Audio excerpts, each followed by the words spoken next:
Chris Rea's here. Hi, nice to see you. Nice to see you. Lots of questions to ask you, because you're quite a sort of a private pop star, aren't you? I mean, you don't... Well, I'm not a pop star, that's... Well, all right. That's the trouble. He said aggressively. Well, you're in the charts. Well, that'll do. I am, number 18 at the moment. Well, this is the trouble I have. You know, I love music. Yeah. None of my idols were rock stars. We were all musicians and writers. Yeah.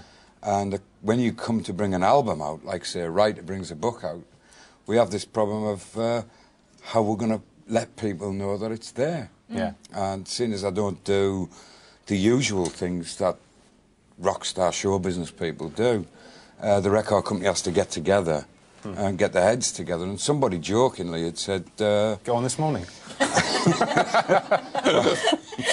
I never know what I'm doing here, because I watched... This is on the television in my kitchen. Oh, good. Yeah. And I always think to myself, what on earth am I doing sat on here? Well, Because I never relate the writing of music to actually myself being on television, you know. Well, I've never seen you on a chat show. I've never seen you. Well, this isn't a chat show. I This is do something normally different, avoid them as much as I can. You've been forced into this one. Why do you hate it so much, the whole publicity machine? The publicity machine in England is geared towards show business. It's not geared to things like what type of guitar do I play, what type of music do I write, the intricacies of the lyrics and things like that. The show business in England is very, very now zap, zap, zap.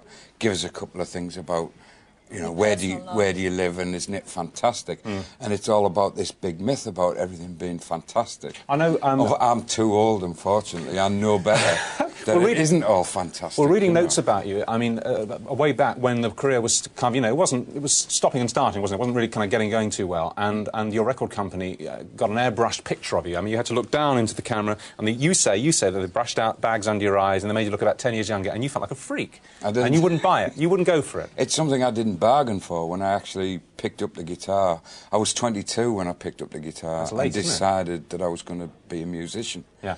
I never decided I was going to be a rock star. Yeah, yeah. How would you describe your music? I mean, I heard Road to Hell, which I think is a terrific song, appropriately enough in the car.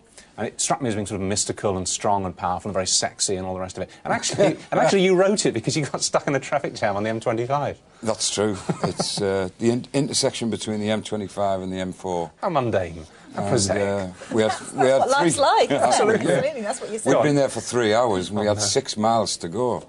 And we were there for another hour and a half.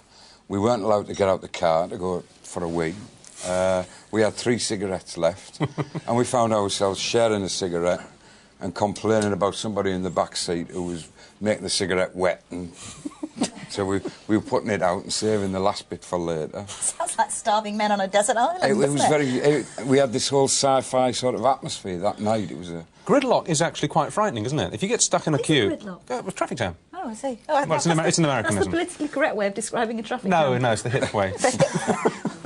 No, it is. They can be... All right, sorry. Traffic jams can actually get a bit oppressive, can't they? It's not just frustrating. You can think, I'm never going to leave this, you know. Well, that night it did feel that way, and that's when I started thinking up this thing where there was a ghost of his mother looking in through the screen, you know. It's brilliant. It's a great song. The thing is, I mean, you say you didn't pick up a guitar till you were 22, and at school you wanted... I mean, you worked in your parents' factory, didn't you? Because they're Italian. Yeah, they had a little ice cream factory, yeah. Yeah, and at school you wanted to be a journalist. I did, yeah. So what... I still do. I'm still going to be a journalist.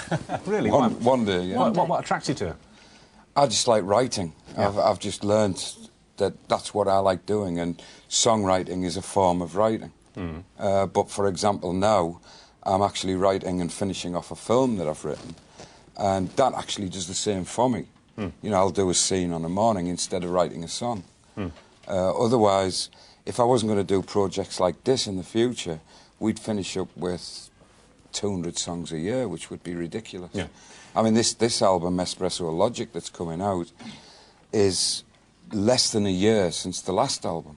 And it's actually now reaching a point where the record company is saying, OK, we'll put another album out, Chris, this autumn, but please don't phone us up after Christmas and say you've got another record. Yeah.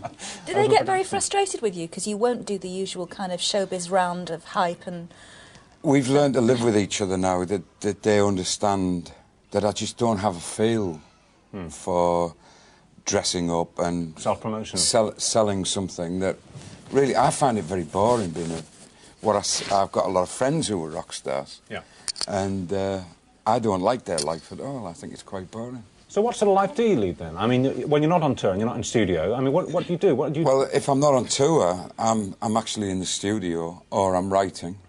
I've got a whole bag there full of ideas. He has, yes. That I carry around with me, and I'm just doing it all the time.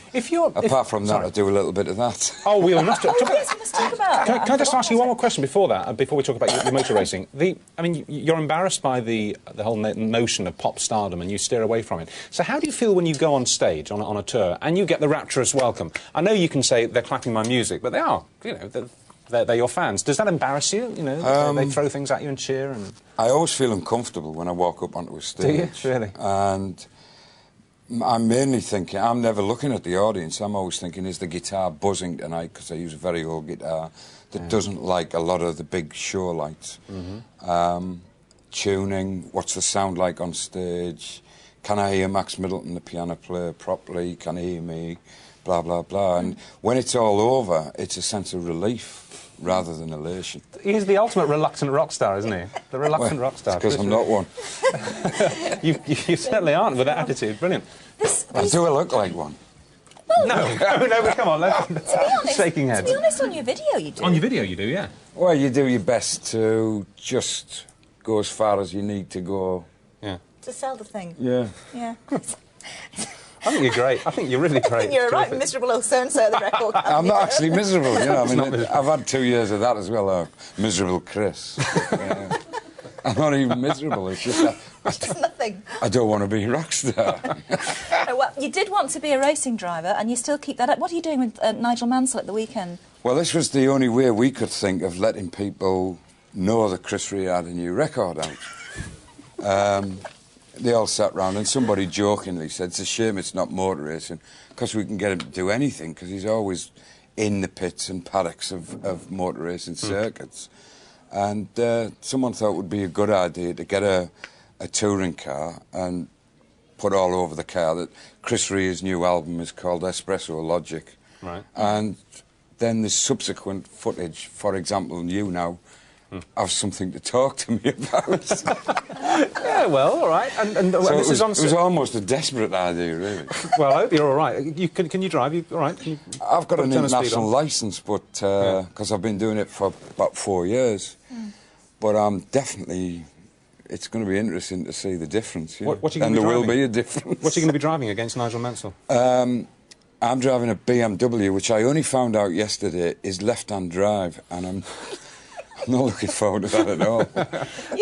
You don't even... I mean, although you like Nigel Mansell and everything, you don't even like the lifestyle he leads either, the publicity and the glitz. I don't know how he does it. Yeah. I really don't. I've often been at circuits for testing, where normally they just go on. It's normally circuit testing is very quiet and there's not many people there. And that's when I prefer to be there. That. And you actually find out more about what's happening. But the Grand Prix... And the Grand Prix I tend to leave alone, watch it on the TV anyway. Yeah. But even on sort of quiet testing days, when Mansell was in Formula One, there was a queue of... I mean, then there was a queue of rock stars and film stars to see Nigel Mansell. Yeah, you know. yeah. And I'm out the back making the tea anyway. Well, where should people not come to see you on the weekend? I mean, where would you rather they didn't go? Well, the weekend's different, you see, because I don't mind making a fool of myself. Well, where is it? Just tell us, because we're out of time. It's at Donington. At Donington, on Sunday, is it? On Sunday What time? Yeah, I haven't got a clue. All right. So don't go, all right? Keep well away from Donington on Sunday, because he doesn't want to see you. He'll just be embarrassed. I tell you what, I think I'd put up with a lot to have that beautiful house in Florida that Nigel Mansell's got. Yeah. Don't you ever fancy that kind of style? Not at all. Absolutely not. I would hate it. How refreshing. What a guy. I love him. Good to see you, Chris. We'll be hearing you singing Julia at the end of the show. Yeah, honest. Honest. And keep it on in the kitchen. Thank you. See ya. Okay. Right, well, after the break, we'll be sorting out the right on from the right